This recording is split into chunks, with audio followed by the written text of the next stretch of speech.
Hello বন্ধুরা, দেখো আমি রাত্রিবেলা রাত বাজাবো 8:30টার উপরে। এখন আমরা বাড়িতে ডাকি আসবে, ওই তারা বাড়িতে এখন আসবে, তাই তোমাদেরকে দেখাতে পারি কিনা। দেখো ঘুমের লেগে কী করতে হয়।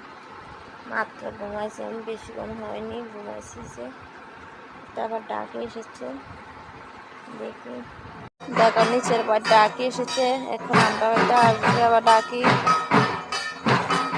দেখা যাচ্ছে না কিছু।